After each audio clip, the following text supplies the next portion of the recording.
Don't you love fall? It's so beautiful outside. It's kind of cozy and cool and sunny at the same time. The leaves are all changing, and there's different birds in the area. And we have a week off for Thanksgiving. Isn't it lovely? So much to be grateful for. I thought, since we're not in class all week, that you might like some ideas of things to do. First of all, remember we collected leaves and made rubbings, and that's pretty neat. Rubbings are pretty cool, but I want to show you something else that you can do with leaves. I'm going to take my leaf here. This is a sycamore leaf, and this is the shiny side, smooth side, but I'm interested in the veiny side.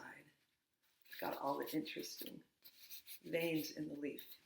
I'm going to take my leaf and lay it on a piece of blank paper, or you can even use, actually use a piece of recycled newspaper that I'm done with.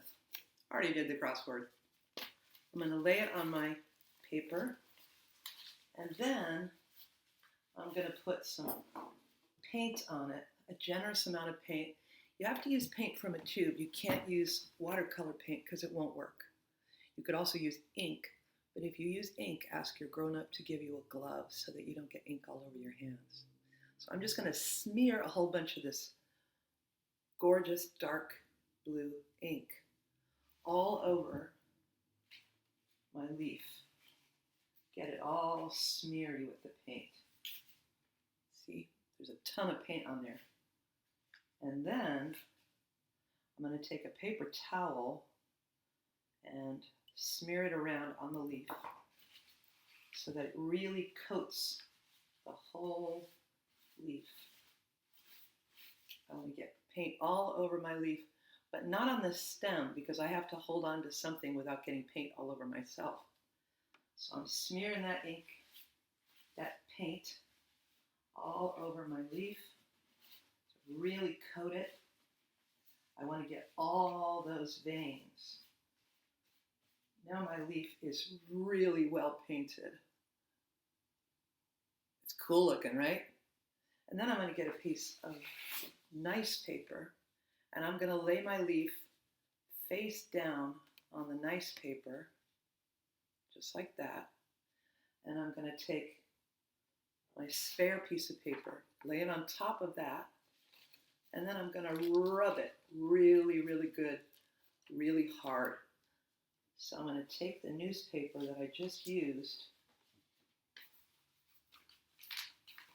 and really, really put some pressure on it. So I'm pushing hard on the top of the paper. The leaf is underneath. I don't want to move the leaf around because that'll ruin my project. So I'm rubbing it as well as I can. I want to try to get all the veins imprinted on my piece of nice paper. And you'll see what happens. It's super easy. I'm already done. And now I lift the leaf off and look what's left behind. Isn't that gorgeous? It's a print of my leaf. Way more exciting than a leaf rubbing, right? With the crayon. I mean, this is really cool. And you can do it with any big leaf that has lots and lots of veins. Another project that you can do, we have a message box in the classroom, if you remember, and I want to show you how you can do it yourself. Here's my message box. It's got all the messages inside that we pull out each day to start our day with a nice message. And what I'm going to get, what I suggest you go get, is any box. Not too big, like you don't want to use a shoe box or a big Amazon box or whatever. Just a little box, as long as it has a lid. And then grab any kind of stuff, any kind of nice paper that you have around the house. You might have some origami paper or some old wrapping paper or paper that you cut out of a calendar.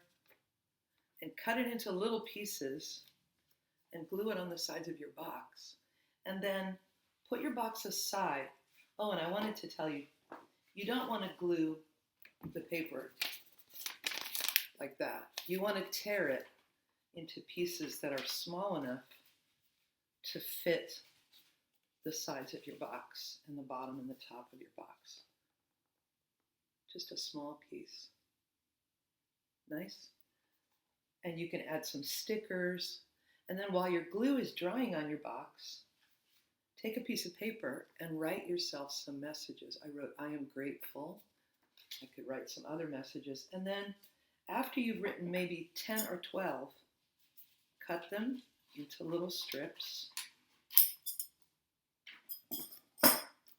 Fold it in half. Fold it in half again. And pop it in your box. And then you'll have your own message box. And you can pull one out each day. And every time you think of a new message, you can add it to your box. The last thing I want to show you is you might not have a garden, so you don't get to plant bulbs like some of us do. Bulbs are really fun in the winter because they make beautiful, beautiful flowers.